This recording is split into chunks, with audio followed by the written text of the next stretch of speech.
Hey guys, it's Bieber. So today I wanted to look at Miss Tabitha Tuders. Now, this case is out of Tennessee. I've been very much aware of this case for years and years and years, and it's still missing. Now a cold case, but there's been a few new developments the past couple days. But I wanted to give a little backstory. So let's just take a look here. The disappearance of Tabitha Tuders. She was 13 years old when she vanished on April 29th, 2003. She was last seen at her family's Nashville, Tennessee home that morning around 7 a.m., shortly after her father woke her up to get her ready for school. Tabitha's father left for work shortly after he woke her up. She was watching TV when he left. Nothing seemed out of the ordinary. Just like every other day, 8 a.m., a few witnesses saw her walking towards the direction before 8 a.m. But unfortunately, Tabitha never made it to the bus stop that day. When she did not return home that afternoon, her parents called the school only to find that she didn't attend any of her classes. Tabitha was reported missing around 6 p.m. that evening. I mean, this case was crazy. I'd lived in the same area for a lot of years. She went missing. Due to Tabitha's age, the authorities initially treated her disappearance as a runaway. Her parents have never believed that she left on her own accord. She has no history of running away, and she was behind all of her personal possessions. She left behind all of her personal possessions and money. At this time, investigators have changed their tune and have stated that they now believe Tabitha was abducted. And that is something that is so crappy about a lot of cases with teenagers. They do a lot of, you see it, people in the true crime community, you see it. They treat them, God forbid they be a teenager, the family has an issue with them, listen to the families. They know their children. Anyways, guys, let's keep reading. Um, at first, there appeared to be a lot of potential clues in Tabitha's disappearance.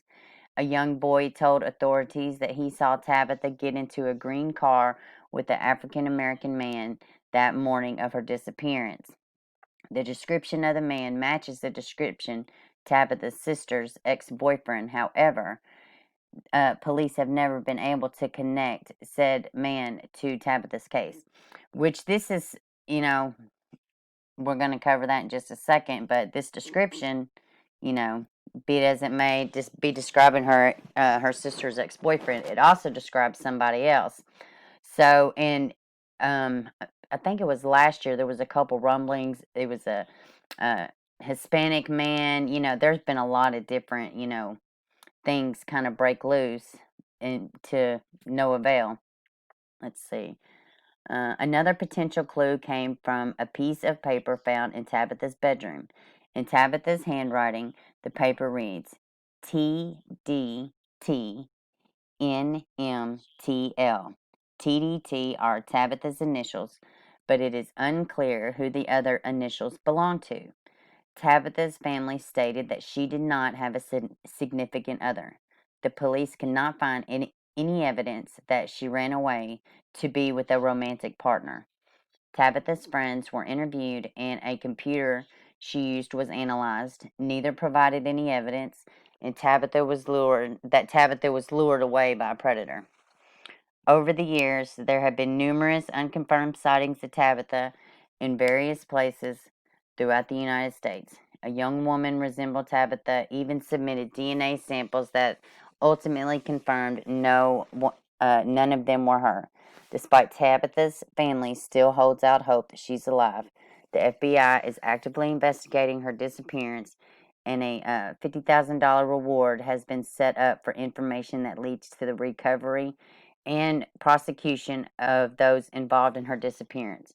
If you have any information, it just says to submit a tip. I was going to read a number. So let's go over here and let's see what these new developments are. Let's take another look at Tabitha, which I'm going to show y'all some more pictures here in a minute. But here's these. I mean, guys, she was young. She was only 13. So this right here, this says search ends after search ends for evidence in Tabitha Tuders' case only after 2 days. So this is the area, and this was in Hickman County. So a man that has been kind of a person of interest, an unofficial, should I say, person of interest, like really just somebody that was always showing up, at one time or another in her case. He owned this property, and now he is locked up in another state on felony drug charges. So this is Bon Aqua, Tennessee. The search in rural Hickman County for evidence in the Tabitha Tudors disappearance has ended after 2 days. Metro police say Tudors was 13 years old when she went missing in '03 in East Nashville. Metro cold case detectives agents with FBI and Urban Search Rescue began searching a 6-acre property in Bon Aqua Wednesday.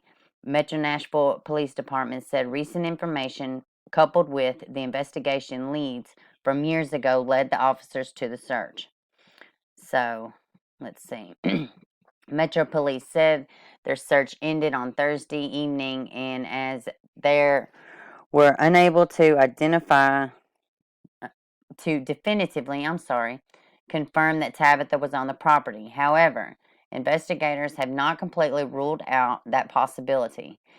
Officers say the investigation into Tabitha Tudors disappearance remains open. Sorry, guys, I got a little tongue-tied.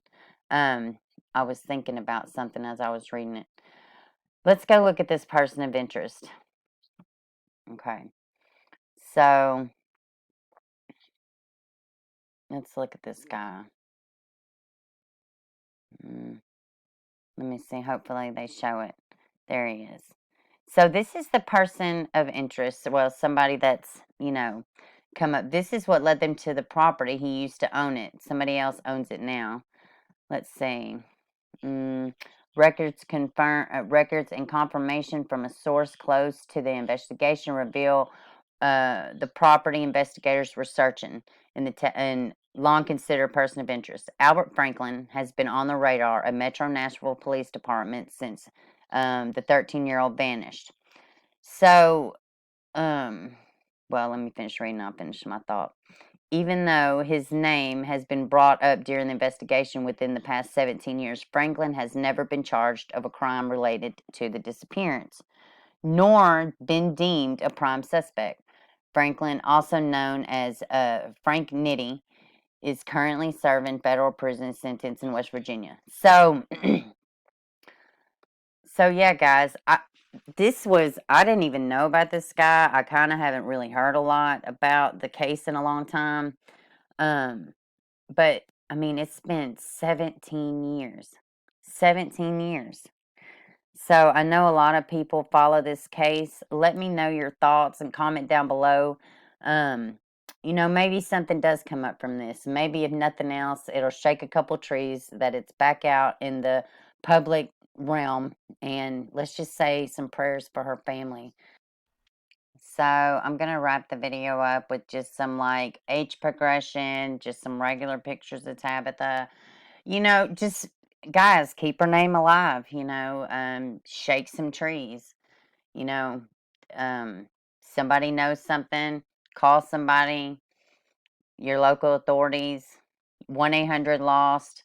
Any of these organizations will be, great. Missing and exploited children. Like, share, and subscribe. Y'all have a good one. We're gonna, hopefully something will shake loose now that it's back out in the public realm. Y'all have a good one.